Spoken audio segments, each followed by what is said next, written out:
second chance in the game.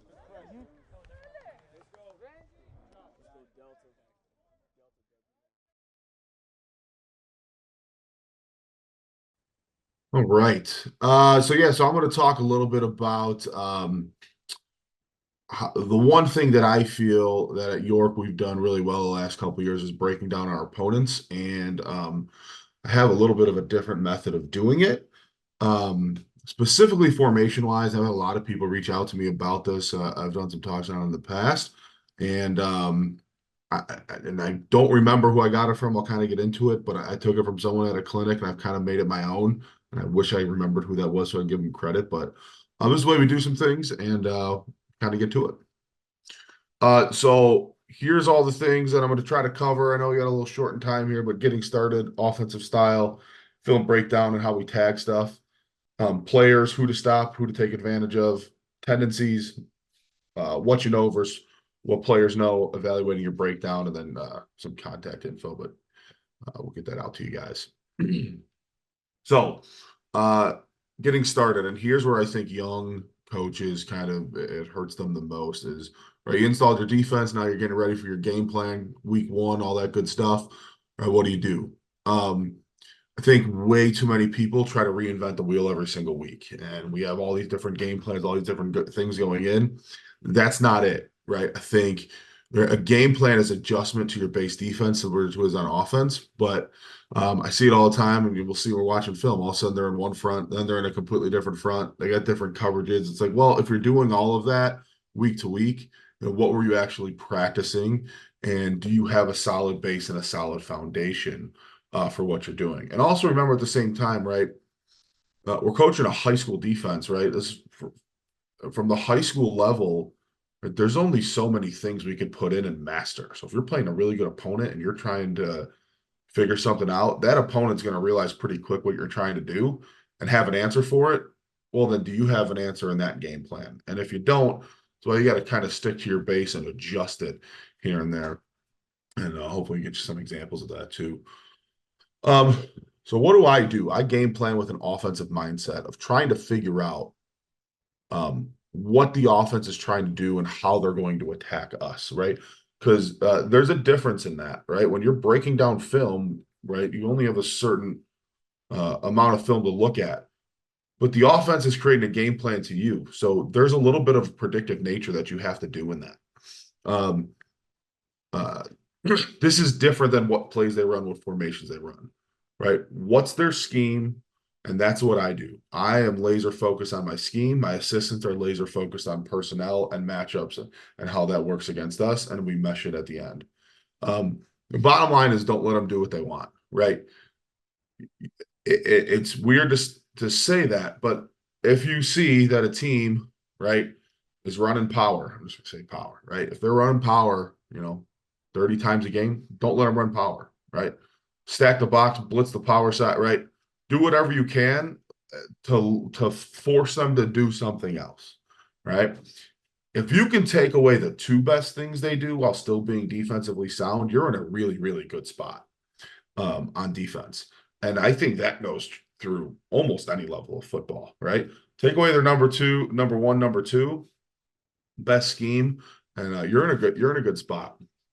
Right. The rest of it's your defense. You can tweak those things, but the rest of it's got to be your scheme. Pick your films, right? What do you get? Where we play in our conference, we're pretty lucky. We share everything with everybody, so not everyone gets that. Um, understanding what type of offense it is before you actually even install what you do. Here's how I break it down. Are there 100 different ways to run offense? Yeah, more than that, right? But I need to put in a way of, okay, can I cover all this stuff? So what's the offensive running? Are they pro style? We would consider pro style a little bit multiple, but 21, 12 type of personnel is kind of their base. They're a balanced type of offense. I put that in a pro style category. Are they a spread power run? And then the question marks mean, do they have a running QB and are they an RPO team? Question marks. I don't know that. They could be if they're spread power run. They might not be, but that changes what I'm going to do game plan wise. Are they a spread option run? If they're an option run team, they're going to have a running Q and probably throw some RPO at you. Are they air raid? Air raid to me means the QB is only really going to scramble. There's not a lot of option run plays for the QB. Possibly RPO, maybe not. Are they a balanced spread? Right? Could have a running QB, could be RPO option. Are they a wing T or gun T? That would be a minimal option team. So they're not running a ton of option. And then if you're, triple option, either out of the eye, flex bone, split back, whatever, obviously other running QB. Now, right away, when I say that, is your game, are you starting to think in the back of your mind, hey, I could stop all that with my base? Or at least I know what my minor adjustments will be versus all of that in my base. Because you have to have an answer for that. If you don't, then you need to understand or start building in and adding to your toolbox things that can stop all of these right off the bat. Okay. Because if you don't, and now I have to scheme for an entire new defense because I'm playing an air raid team. Well, we're way behind that, right? We have 3 days of practice to play the air raid, and they've had, 3-4 months, years in some cases of kids in a scheme, and now we're in trouble. Okay. Here's something I do that is very, very different than what everyone does. Like I said, I got it at a clinic. I really wish I knew who that coach was that I got this from and kind of modified it. And it makes sense in my brain. And it makes sense in my kids' brains. And that is this. We don't name any formations, right? Everything is numbers. Because on defense, on the scheme that we play, everything's based on numbers, right? So, right, teams will spend, and I remember learning when I was starting to learn defense, be like, all right, what's the offense in? Well, here's a list of, 1,000 different formation names that all their kids got to know. Well, that's not efficient with our time. And I really don't care, right? If it's twins, we don't call it twins or doubles or whatever we want to call it. It's 2x2, two receivers on each side. Trips, 3x1, right? So we tag our eligibles first, the back set and back placement, and then we talk about whether they're attached or detached and overloads. So there's a few different layers to this. I probably won't even get to every single layer in this talk, but I'm going to give you a nice starting point so that you can build off of this because it really helps your defensive players understand what's important. The name of the formation and what the offense calls it is not important. What's important is who do we have to cover and how do we have to adjust to that formation and where they're at. So how do we do that? We start with eligible receivers on each side of the ball, right? 2x2, 2x1. If there's two backs, 3x1. Is it 3x2? Is it empty? Right? 4x1 if it's quads. You can keep going on that all the time, right? And then we have kind of the newer age style of football: wing, sniffer, tight end, right? A wing is attached. So anything we say that is attached to the tackle box, because that matters in our defensive language, is either wing, sniffer, or tight end, depending on where that, we would call them an H-back, a Y, whatever they are in your offense, where they would line up. A wing is attached to the box outside of the tackle. The sniffer is attached to the box inside of the tackle. Those are off the line. Tight end's on the line, traditional tight end. What we consider of where the back can be to us, right? Pistol, strong, weak, split back. They could be in the bone. They could be in a T formation. Kind of depends on what they're lining up in. Wide receiver spacing, are they in a bunch look? Are they in a stack look? To us, over means there's one less eligible player, right? We see a lot of different overloaded things, flipping a tackle, flipping a tight end here and there. So we would tag over, and that's part of our language. That's part of what we'll actually call in game. Over, then we all know what's happening. There's one less, receiver, and we're shifting people over. What is the back doing? So when we start breaking down film, we will pay attention to what's the back is doing. We don't necessarily start if it's a single back, right? Traditional spread offense. We're not going to start right away tagging the side of the back, but if we start noticing some really strong tendencies, then we will, so that we know at the end, hey, if the back's to the formation side, this is the play to run. So we'll figure out if the back set matters. And then under versus gun, right? If we're playing a team that's mostly in the gun, we'll tag if they're under. If we're playing a team that's mostly under center, we'll tag it if they're in the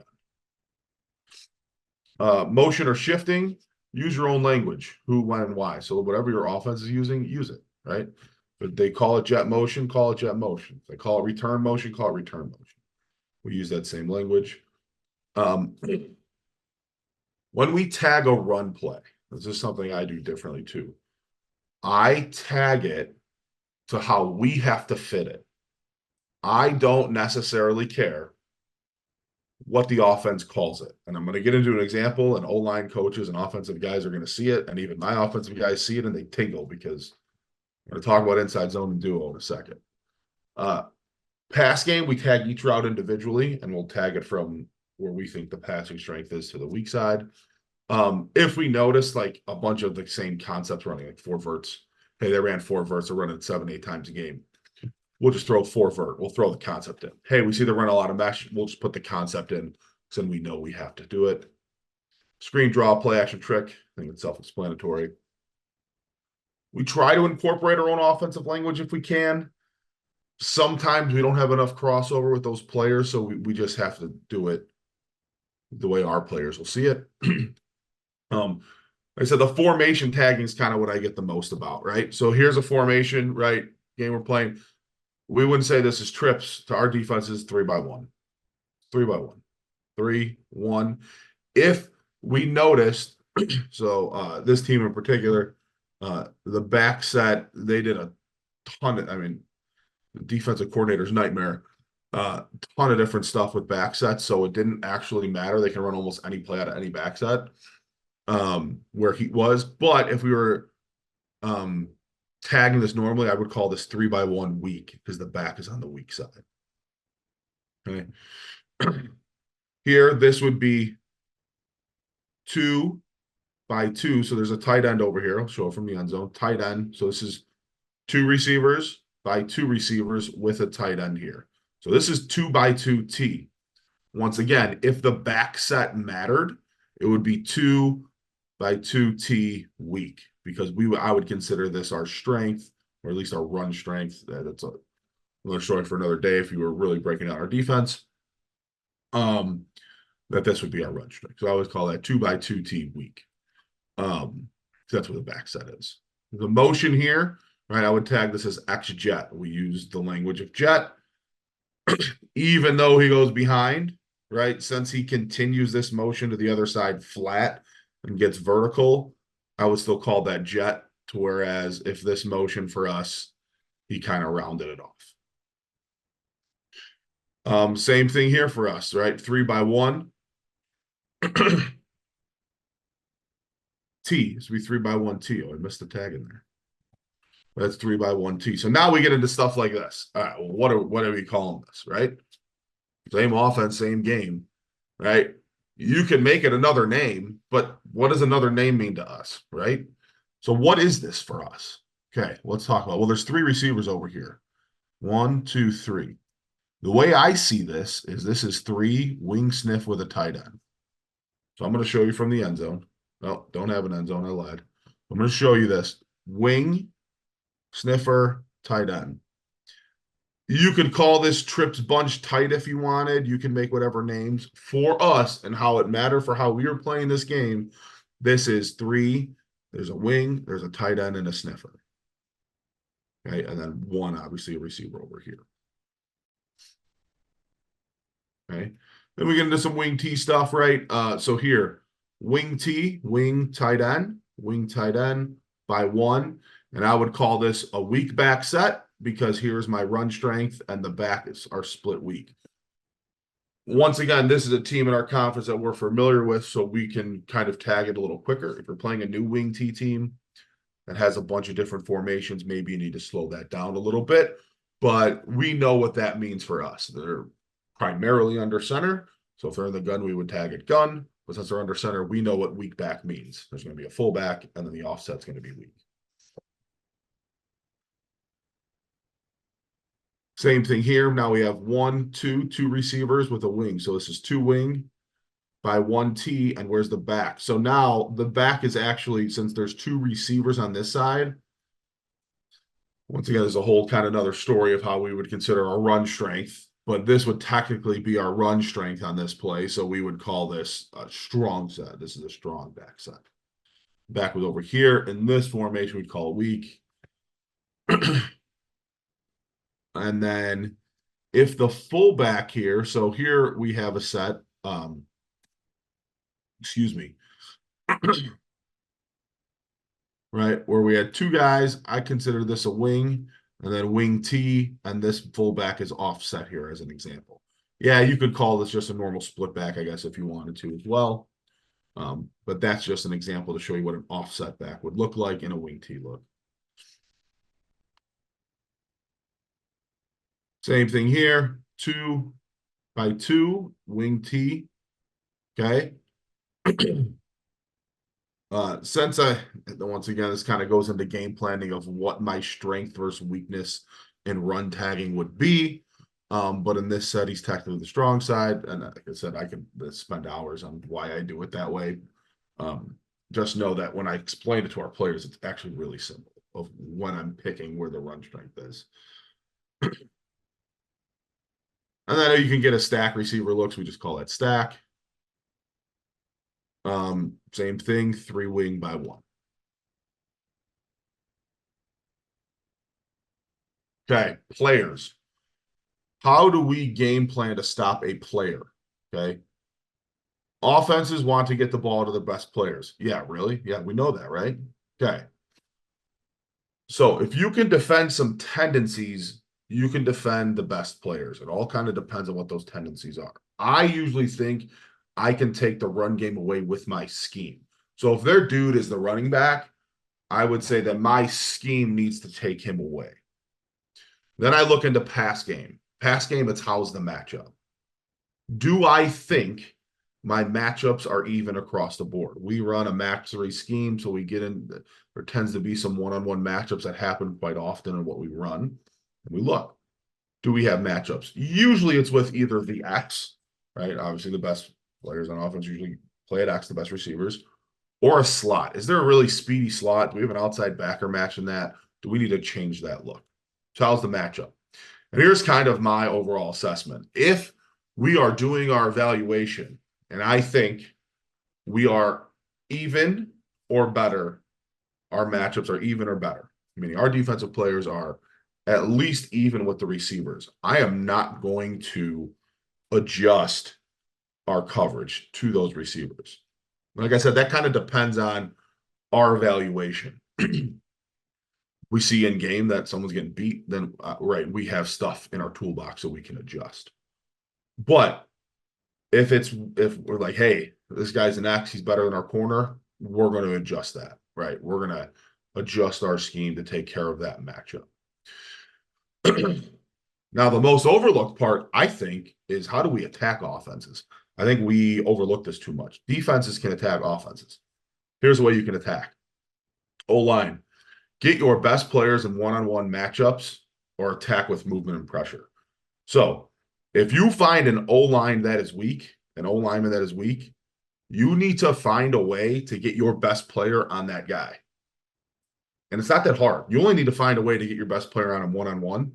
No matter who that pass rusher is, that shouldn't be that difficult for most people, even in like a 4-man rush situation. I think that's an underlooked aspect. Okay. Pass rush, what's the weakness? Can we force the back to block somebody? So if I'm reading a pass rush scheme and I know, hey, when they slide this way, this is where the back fits, I'm going to tell them, all right, hey, the back's fitting here, right? So when we blitz, we want to blitz this gap because he doesn't want to block. Most running backs don't. They want it, right? Some do. Most don't in pass coverage. So can we get a good matchup, a one-on-one on a running back? Coverage, shade the free safety. Like I said, we're a match 3 team. Ripple is match 3. So we can shade the free safety to better players, and we can leave one-on-one matchups and say, hey, we're going to take away everything you're doing underneath and over the top on this side and your good guys. Can your bad players beat us? Are you willing to throw the ball to your 4th best wide receiver? Some teams are, and that's fine. But from my point of view, that's great for us. We're not uncovering him, but we're not going to give that guy any help, right? So to me, that's a win. And then can we bracket one side, man the other? We also game plan tackling certain players, and I think this is kind of another very overlooked thing. Do you game plan tackling? Do they have a big tight end or a big fullback or a big running back that you need to go low on? Maybe. Do they have a fast guy that we need to really get in space? And do we need to kind of constantly go over that?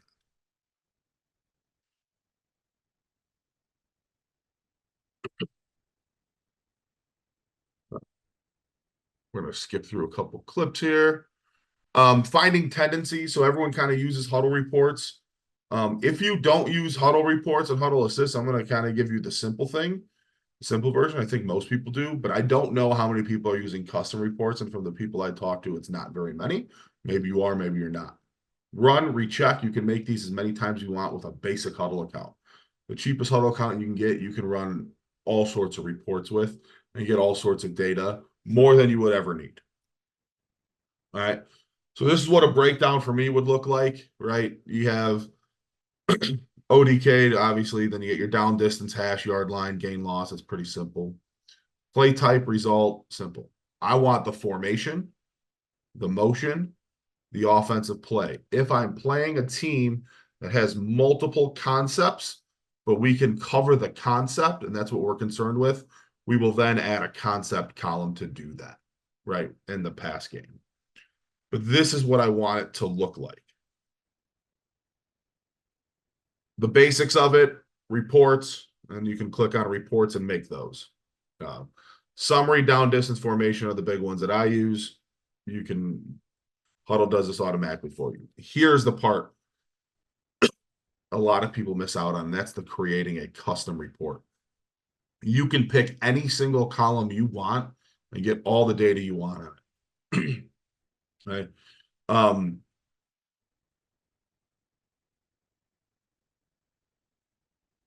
Kind of go to here. Finishing up here in a little bit. Favorite plays and are the back sets a tell? That's kind of number one. What's the splits? Favorite pass concepts? Are they out of formations or are they out of player alignments? Are we tightening splits? How much are we doing there? Screen draw, play action, and trick. When and why? And are there formations and motions to them? Down and distance. What part of the field are you in? Field boundary, right or left? Those are the tendencies we look for. Going to have a lot of information, way more information than your players can handle if you do it right. So what are the big things that they need to know that are must stops that you're going to be able to let them know, like, hey, this play's coming if you see this. First thing, down and distance. Is there a rule breaker? The biggest rule breaker you will see with an offensive coach is on second down. All right. First down, you're going to see run. Third and long, you're going to see pass. We got it. So this would have been a team that is a 76% run, 24% pass overall. So there's a run team, right? So I looked at second and short, and in my mind, if you're a run team like this, second and short is a perfect time to take a shot. And this team actually went almost all run, and that's a pretty decent sample size here. Okay. Second and long, they wanted to throw, which means this team did not want to chase behind the sticks. They constantly just wanted to get first downs. So that's kind of a rule breaker. And if we saw that in a team, right, this would have been a 2nd and 6 play. Normally a pass situation that I would think, maybe a run, kind of depends on the team. But instead, we keep our base RPO stunt in. You know, that's how we would game plan to stop it, is we would have an RPO beater in for that. Whereas 2nd and 10 against this team, I know they're probably throwing, right? So we would spend a little more time covering up some of the pass stuff. Formations. This would be what we would give to players and kind of some of the big things here, right? In these formations, these are the things we need to stop. Right. We saw that when this team had a weak back set, like I was talking about, outside zone was a heavy hitter for them. So that would be like, hey, here's our one run check. If we see this weak side back to the formation, we're checking to stop outside zone. Right. That would be something that we would do. That's how we would get it. Here's what a custom play report would look like. But once again, if we were doing plays, it's pretty clear what we need to stop here, right? Outside zone, power, all that good stuff. These.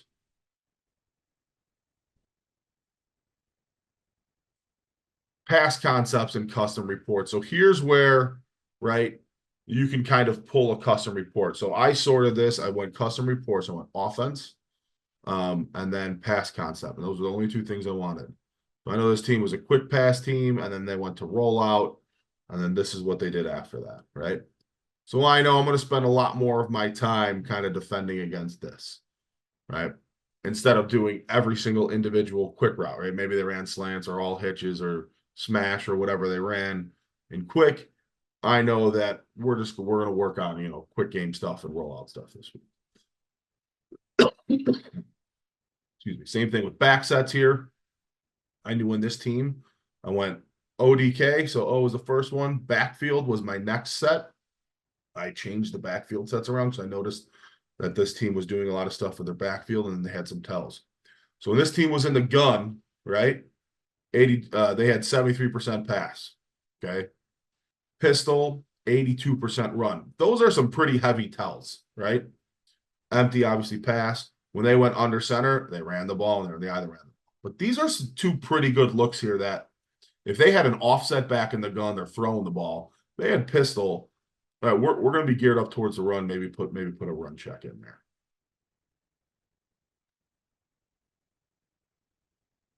Like I said, predicting how do you think they're going to attack you?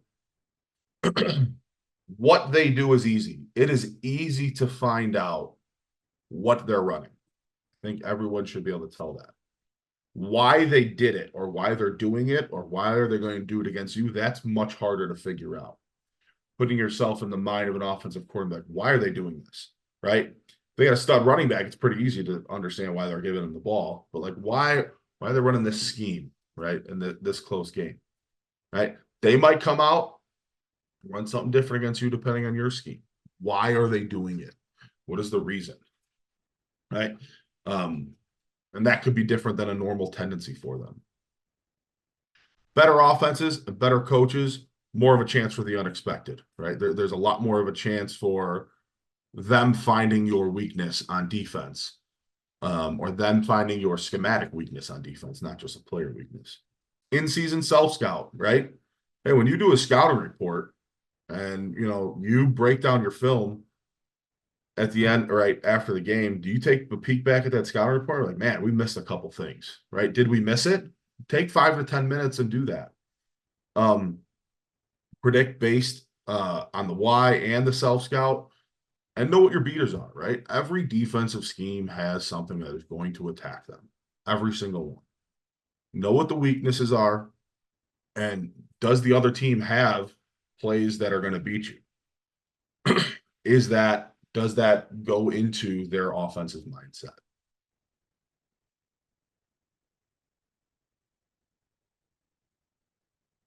What I know versus what the players need to know. Once again, I said this before, they're still high school football players, right? No matter how good or smart they are, they're high school football players. What do you put on a scouting report? What do you keep off what you need to know? So on a scouting report, they need to know who they need to stop, what your automatic checks are, right? You need to know, hey, if I'm getting beat in this area, this is my backup plan, right? So your backup plan needs to be in your back pocket. You can tell them that, like, if they beat us in this is what we're going to run. That should be in your base. But what you give them should be just a couple, 2, 3, 4 auto checks based on formation, based on what you're seeing out of the formation and what the weaknesses might be, right? How many adjustments and checks do you want to put on there? Right? Not too many. How many auto checks? Do you have auto calls for their personnel? How do you think they're going to attack you? And what's your backup plan for expected scheme? Always have a backup plan. Every single defensive coordinator should have their third plan, which is if you're truly getting beat, just send the house and hope for the best. You should have that's your first scheme should be your base with your adjustments. Have your backup plan, and number 3 should always be just attack and hope for the best. There's some scout card stuff in, but that's pretty much all I got. All right. Guys, make sure you check out Chief Pigskin. Subscribe to that YouTube channel. Coach did a great job. If you want to see more of me talking to Coach, go to the Coach Steve Show on YouTube and the podcast so we continue like some questions and learn more about Coach as we go forward.